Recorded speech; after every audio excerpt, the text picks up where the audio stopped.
Hola, ¿qué tal? Sean todos bienvenidos a este espacio en el cual nosotros les hablaremos un tema muy importante, en el cual para nosotros es de suma importancia y relevancia. El tema es curvas de declinación.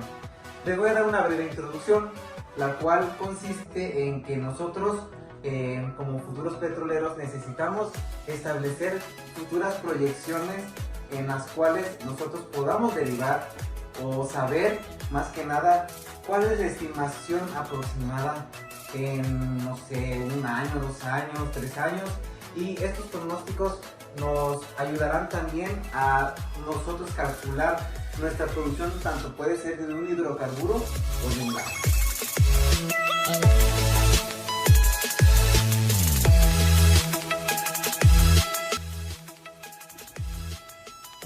Voy a proceder con explicarles cómo está estructurada esta explicación, en la cual, primero que nada, tenemos cuáles son los modelos de declinación y cuáles son los principales periodos de declinación.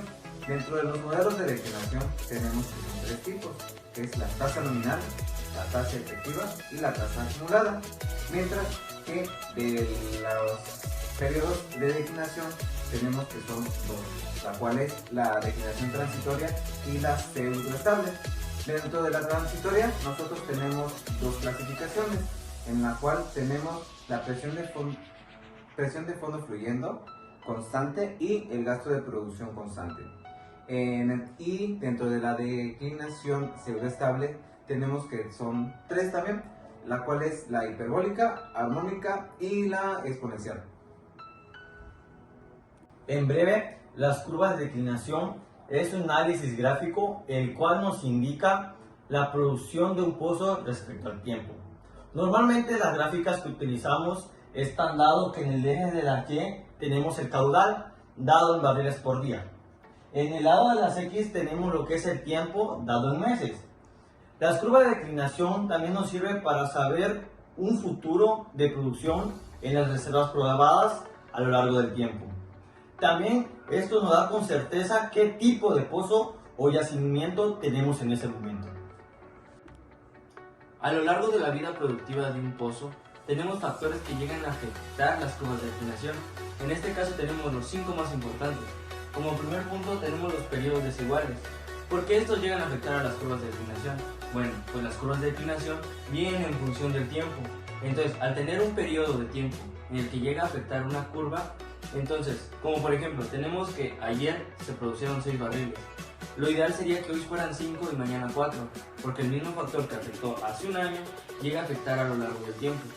Pero, ¿qué me pasa? Que tenemos factores que si ayer producí 6, hoy produzco 4 y mañana llego a producir 5. Entonces no puedo hacer una proyección exacta de lo que se llegará a producir en el pozo. Tenemos como segundo punto los cambios de productividad en los pozos. Esto va muy agarrado de la mano con el primer punto. ¿Por qué? Porque hay factores, como bien lo mencioné antes, que afectan la productividad, como llega a ser la terminación, en cuanto a los disparos, en cuanto a factores de formación, como pueden ser las fracturas o cosas adversas a lo que se supone que ya habíamos programado. Como tercer punto tenemos la interrupción de los programas de producción.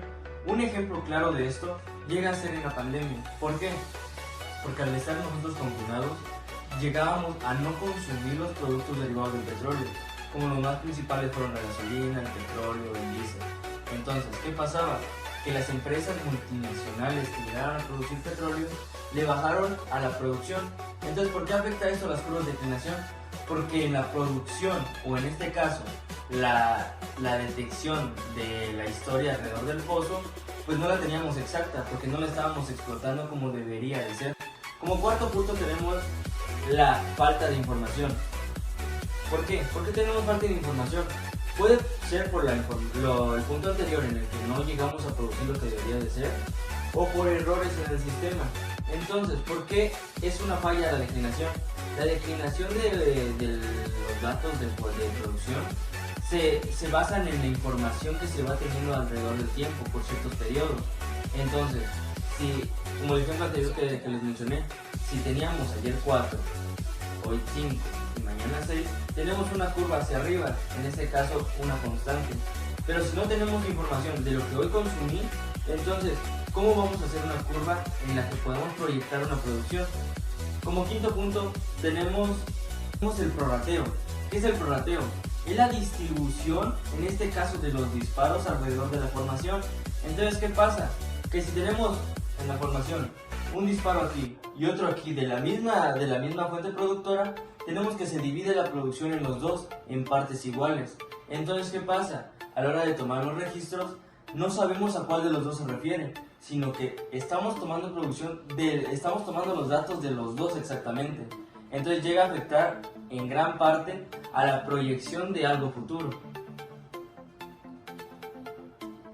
Como les veníamos comentando, ya ven que tenemos tres tipos de curvas de declinación, dentro de las cuales tenemos la nominal, la efectiva y la acumulada. Ahorita les voy a comenzar a hablar sobre la nominal.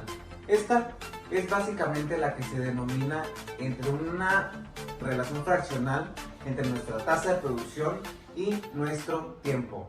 Entonces, aquí podrán ver cuál es la fórmula que se utiliza para esta relación. Y ahora, ¿cuál es la tasa efectiva? Pues básicamente esta es cuando tenemos un valor inicial Q1 hasta nuestra Q. Y este es en un intervalo, el cual es una unidad. Esta unidad puede ser un año, un mes, y así sucesivamente. ¿Y entre qué lo vamos a dividir? Entre nuestra producción. Y de este lado podrán ver cuál es la fórmula que se utiliza para este. Y por último tenemos la tasa acumulada, en la cual nosotros podemos observar que es algo más sencilla. ¿Por qué? Porque básicamente usar la diferencial, en la cual nosotros tenemos nuestra diferencial al inicio y queremos saber hasta cuánto vamos a producir. Y la fórmula la podrán ver aquí arriba. Por consiguiente, la declinación transitoria también se le conoce como una declinación natural, el cual nos indica la expansión del gas, aceite, agua en un radio de drene.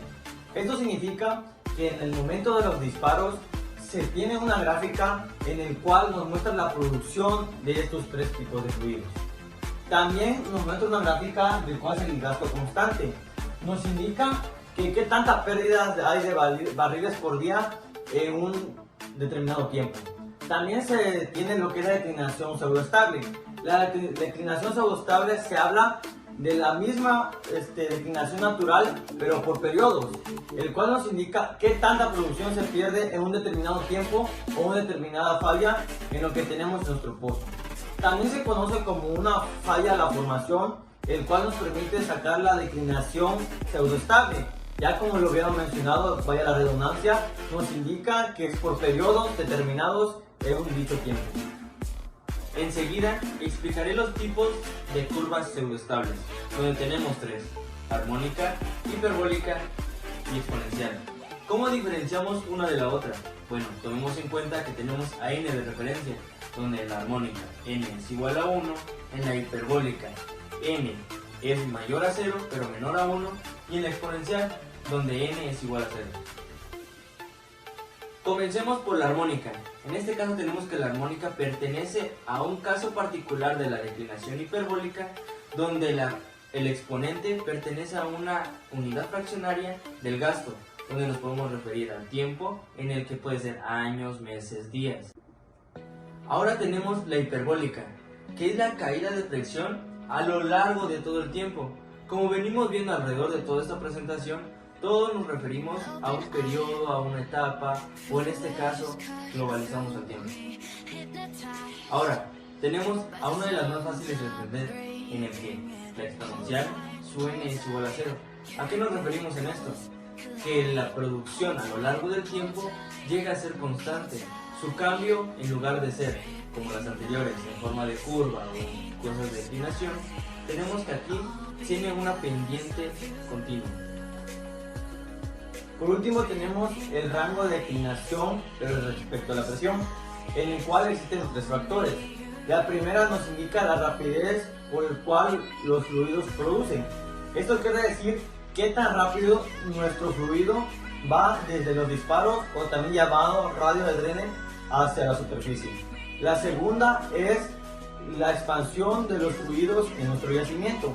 Esto quiere decir que cuando tenemos gas, agua o petróleo, qué tanta la expansión que tenemos en nuestro radio de drene hasta la presión del fondo fluyente.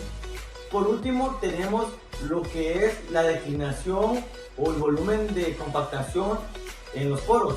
Esto quiere decir qué tanto nuestro fluido o nuestro hidrocarburo está compacto en el yacimiento, para así tener una tasa de declinación mayor o menor a la que hemos venido manejando en nuestra historia del pozo.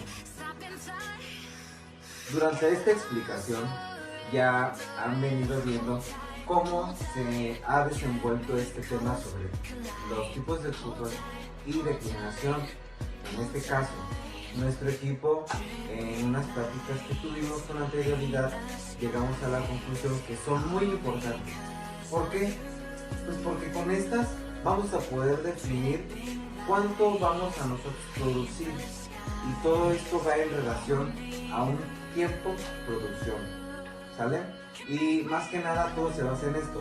Puede que nuestra curva sea hiperbólica, exponencial, diferencial, armónica, cualquiera que se pudo haber estado viendo en este tema, pero es importante llegar a nosotros tener esa proyección, ¿sale? Esperemos que les haya gustado, y ahorita voy a presentar a nuestro equipo, del cual fue Sergio Alejandro Gordillo Alvarado, Luis Javier de Cosa Aguilar, y no se olviden de su servidor, Pablo Niño Gutiérrez. Esperamos que Les haya gustado. Gracias. Suscríbanse. bye.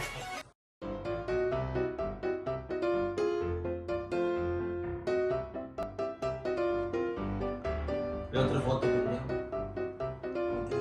Pausa. Está pausado. Chica, te vamos de la... Y ahora, ¿qué es la tasa nominal o ese efecto del tema? Va a bloopers.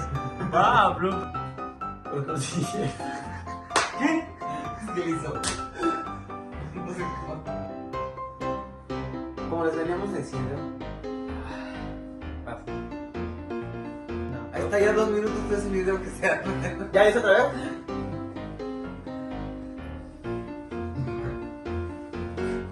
Eso lo puedo poner. ¿Qué decía yo? ¿Qué pasó? Te dije que no le diera cebolla. Que el tema ya no me